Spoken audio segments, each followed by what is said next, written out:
Hello, എല്ലാവർക്കും എൻ്റെ YouTube ചാനലിലോട്ട് സ്വാഗതം.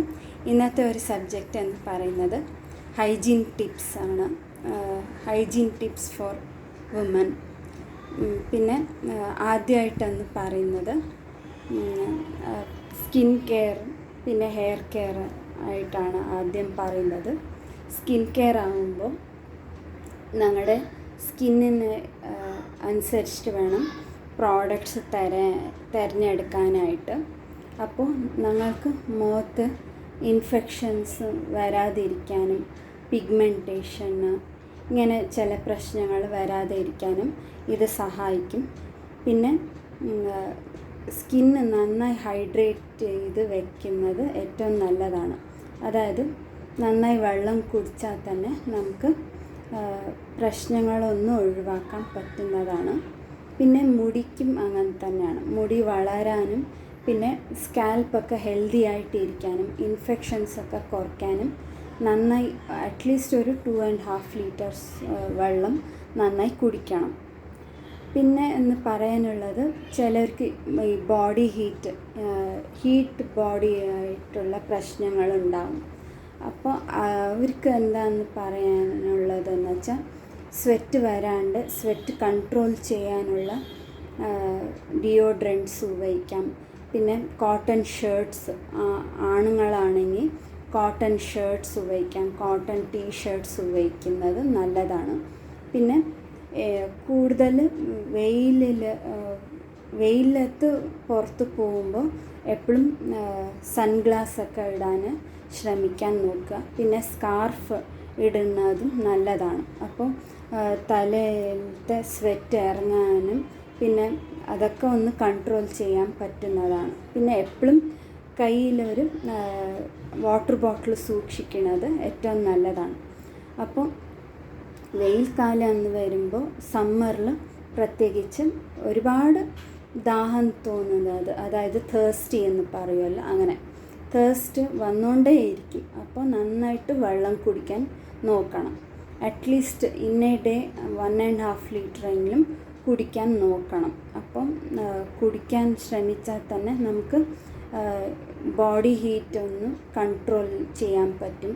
പിന്നെ ബോഡി ഹീറ്റ് ഉള്ളതുകൊണ്ട് ചിലർക്ക് റാഷസ് ആവാം, പിന്നെ സ്കിൻ ഇറിറ്റേഷൻ ആവും, പിന്നെ സ്വെറ്റ് അധികമാവുന്നതും കാണപ്പെടാറുണ്ട്. അതായത് കയ്യിൽ സ്വെറ്റാവുന്നത് ചിലവർക്ക്, പിന്നെ കാലിൽ സ്വെറ്റാവുന്നതൊക്കെ കാണുന്നുണ്ട്. അപ്പോൾ നന്നായി വെള്ളം ബാലൻസ് ചെയ്യുക, നമ്മുടെ ശരീരത്തിൽ ബാലൻസ് ചെയ്യുന്നത് നല്ലതാണ്. അപ്പോൾ നന്നായി കുടിക്കുമ്പോൾ തന്നെ വേണ്ടാത്ത ഇതൊക്കെ അഴുക്ക് ബോഡിയിലത്തെ പോവാനും ഇത് സഹായിക്കുന്നതാണ്. അപ്പോൾ പിന്നെ എന്ന് പറയുന്നത്, ആണുങ്ങളാവുമ്പോൾ എപ്പോഴും സോക്സൊക്കെ എപ്പോഴും അങ്ങനെ വിടാറുണ്ട്, കാണുന്നുണ്ട്. അതായത് സോക്സൊക്കെ സ്വെറ്റായി കിടക്കുന്നതും അത് സ്മെല്ലായി വിട്ടുവിടുന്നതും പിന്നെ ഷൂസൊക്കെ ഒന്ന് ക്ലിയർ ചെയ്യാണ്ട് അങ്ങനെ ഇരിക്കുന്നതും കാണുന്നുണ്ട്. അപ്പോൾ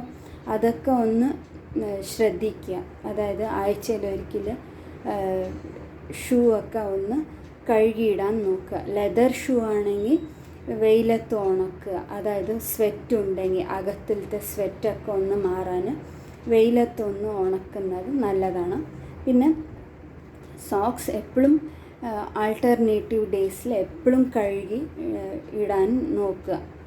പറ്റിയാൽ തന്നെ ഒരു 4 സെറ്റെങ്കിലും കയ്യിൽ സൂക്ഷിക്കുന്നത് നല്ലതാണ്.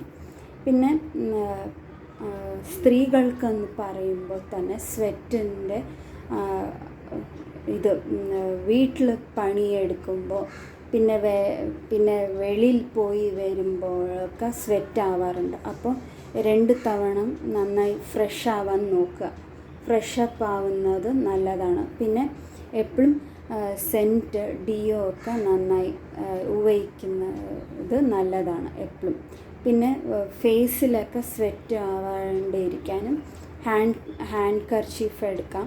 ഇല്ലെങ്കിൽ ഹാൻഡ് ടവൽ, അതായത് നിങ്ങൾ ഫേസ് ടവൽ എന്താ ഉപയോഗിക്കുന്നത് അത് കയ്യിൽ കരുതാവുന്നതാണ്. അതായത് ഹാൻഡ് ബാഗിൽ ക്യാരി ചെയ്യുന്നത് നല്ലതാണ്. പിന്നെ എപ്പോഴും ജിവൽസൊക്കെ ഒന്ന് കുറയ്ക്കാൻ നോക്കുക.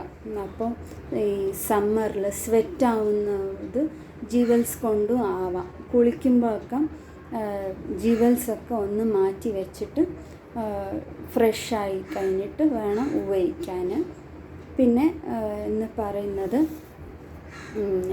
വസ്ത്രങ്ങൾ ധരിക്കുമ്പോൾ എപ്പോഴും കോട്ടൺ ഉപയോഗിക്കുന്നത് നല്ലതാണ്.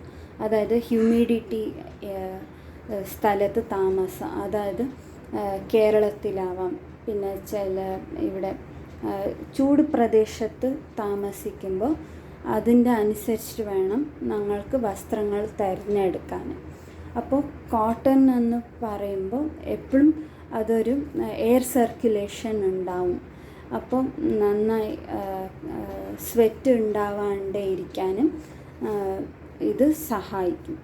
പിന്നെ അടുത്തതെന്ന് പറയുന്നത് എപ്പോഴും ടൈറ്റായിട്ടുള്ള വസ്ത്രങ്ങൾ ധരിക്കാണ്ടേ ഇരിക്കുന്നത് ഒന്ന് ശ്രദ്ധിക്കണം. അപ്പോൾ കോട്ടൺ സാരീസ് ഉടുക്കാം, ഇല്ലെങ്കിൽ ചുടിദാർ തന്നെ ആവാം. നിങ്ങൾക്ക് എന്ത് ഇഷ്ടമാണോ അത്. പക്ഷെ കോട്ടൺ ആയിരിക്കണം അത്. ഇത് ഫാബ്രിക് എന്ന് പറയുന്നത് കോട്ടൻ്റെ ആയിരിക്കണം. അപ്പോൾ ഏറ്റവും ഹെൽപ്ഫുള്ളാണ്. പിന്നെ എന്ന് പറയുന്നത് ഹെയർ ക്ലിപ്സൊക്കെ ഉപയോഗിക്കുമ്പോൾ ഹെയർ പിന്നെ ഒരുപാട് ടൈറ്റുള്ളതും ക്ലിപ്സൊക്കെ ടൈറ്റ് ഉള്ളതും ഒന്നും ഉപയോഗിക്കാണ്ടിരിക്കുക. സ്മോൾ ഹെയർ ഇത് യൂസർ ഫ്രണ്ട്ലി ആയിട്ടുള്ള ഹെയർ ആക്സസറീസൊക്കെ കിട്ടും. അപ്പോൾ അതും ഉപയോഗിക്കാൻ നോക്കണം. പിന്നെ ജീൻസൊക്കെ തിരഞ്ഞെടുക്കുമ്പോഴും തന്നെ കോട്ടൺ ആയിട്ടുള്ളത് ഉടുക്കാൻ നോക്കുക. ഒരുപാട് ടൈറ്റ് ജീൻസും ഉടുക്കാതെ ഇരിക്കാൻ നോക്കണം. പിന്നെ ഈ ഹൈജീൻ ടിപ്സൊക്കെ നിങ്ങൾക്ക് ഉപകാരപ്പെടുമെന്ന് വിശ്വസിക്കുന്നു. അപ്പോൾ അടുത്ത വീഡിയോയിൽ കാണാം. അതുവരെ എല്ലാവർക്കും ബൈ.